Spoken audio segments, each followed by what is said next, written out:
Welcome to MGM educations. वर्तमान आम Odia optional अलंकार विषय टिके पढ़ा।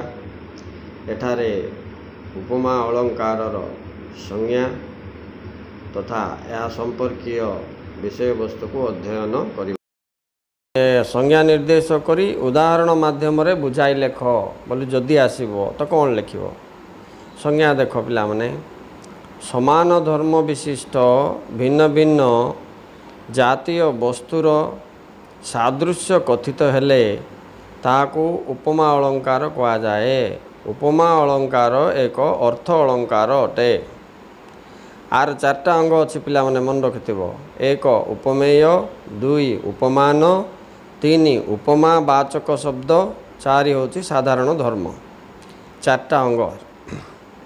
अच्छा एबे उपमेय कौन जहाँ विषय रे कहा जाए बा जो वस्तु को तुलना करा जाए ता होची उपमेय। गोटे वस्तु को आ गोटे वस्तु सहित जितेबाला तुलना करिवो तुम इंग्लिश रे भी अच्छी सिमिली बोलिकी लाइक ए टाइगर एज लगे आम करवाटा ठीक सेमती।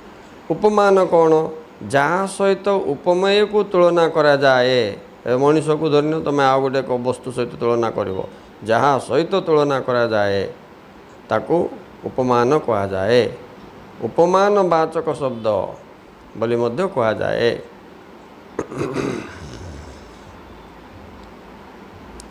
एठी आमे कौन करिया पिला माने पार्थक्य सॉरी तुलना करिया पई प्राय परि यथा तथा एमती तुल्य बोलिया शब्द प्रयोग करथवा। आमे एबे देखिबा साधारण धर्म उपमेय और उपमान को जो साधारण गुण द्वारा तुलना करा जाए ताहा तार साधारण धर्म अटे। यथा मुहटी चंद्र परी सुंदर नहीं कि एठारे मुह को चंद्र सहित तुलना कराई यह उपमेय जानिपार। यह उपमेय चंद्र सहित करा जाउथवा चंद्र उपमान है। ये उपमान किए है चंद्र है राइट। हेले उपमावाचक शब्दटा ये कौन बोले परी देखुन मुहटी चंद्र परी सुंदर बोलिकी तुलना कराई। साधारण धर्म कौन पिला माने ये सेटा बुझेब सुंदरता है पिला माने। नेक्स्ट पॉइंट को जीवा उपमा अलंकार को केते भाग रे विभक्त कराई। उत्तर तीन भाग रे कौन कौन एक पूर्णोपमा, दुई लुप्तोपमा आ तीन माल उपमा। एबे देखिबा पिला माने ये गुटे गुटे कौन कौन को दर्शाउची ठीक अच्छी। अच्छा एबे देखो पूर्णोपमा जो उपमा रे उपमेय और उपमान उपमावाचक शब्द आउ साधारण धर्म षष्ठ भाव रे उपस्थित थाए से होची पूर्ण उपमा। देख मुझे गोटे खंडटे पढ़ुची। खंड खंड धला मेघ सुनील अंबरे भासई बोईत यथा नील समुद्र रे। एठारे सुनील अंबर रे खंड खंड धला मेघ एटा उपमेय, नील समुद्र रे बोईत एटा होची उपमान। भाषाटा होची पिला माने साधारण धर्म यथा उपमावाचक शब्द जोठारे उपमान। तापर द्वितीयटा को उपमेय उपमावाचक शब्द उपमा वो साधारण धर्म मध्यरु गुटे बा दुईटी लोप होइथाए बोले मिस हो जाइथिबो सेठारे लुप्तोपमा हुए।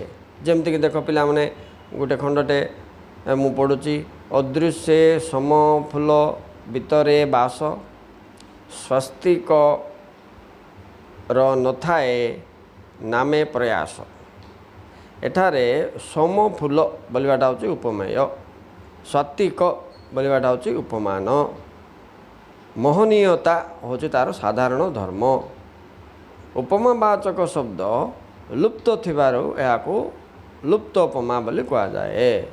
तापर पिला मन जेबा थार्डटा को सेटा होची कोन माल उपमा बोले गुटे उपमेय रे एकाधिक उपमान थिले सेठारे माल उपमा हुए।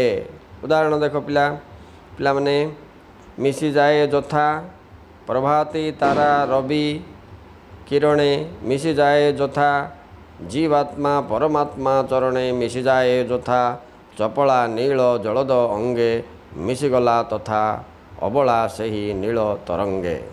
ଚନ୍ଦ୍ରଭାଗାର ଖଣ୍ଡଟା ଏଠାରେ ଏକମାତ୍ର ଉପମେୟ ଅବଳା ରହିଛି, ଚନ୍ଦ୍ରଭାଗାକୁ ଦର୍ଶାଉଛି। ଆଚ୍ଛା, ଏକାଧିକ ଉପମାନ ହେଉଛି ପ୍ରତିଭା ତାରା ଜୀବାତ୍ମା ଚପଳା। ସାଧାରଣ ଧର୍ମଟା ହେଉଛି କ'ଣ ଏଠି ଜାଣିଛ ନା, ମିଶିଯିବା। ଆଉ ଉପମାବାଚକ ଶବ୍ଦଟା ହେଉଛି ଯଥା ତଥା କୁହାଯାଇଥିଲା ତୁମକୁ।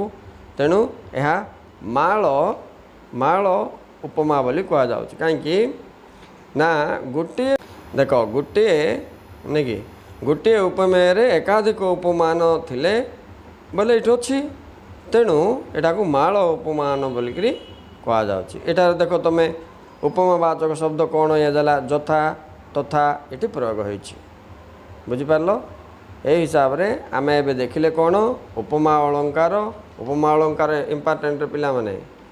କେତେ ପ୍ରକାର କ'ଣ ଏସବୁ ଦେଖିଲ। ତାପରେ ଉପମା ଓ ରୂପକ ଅଳଙ୍କାର, ଆ ଭିତରେ ମଧ୍ୟ ଭେଦ ଟିକେ ଦେଖିବ। Thank you watching student.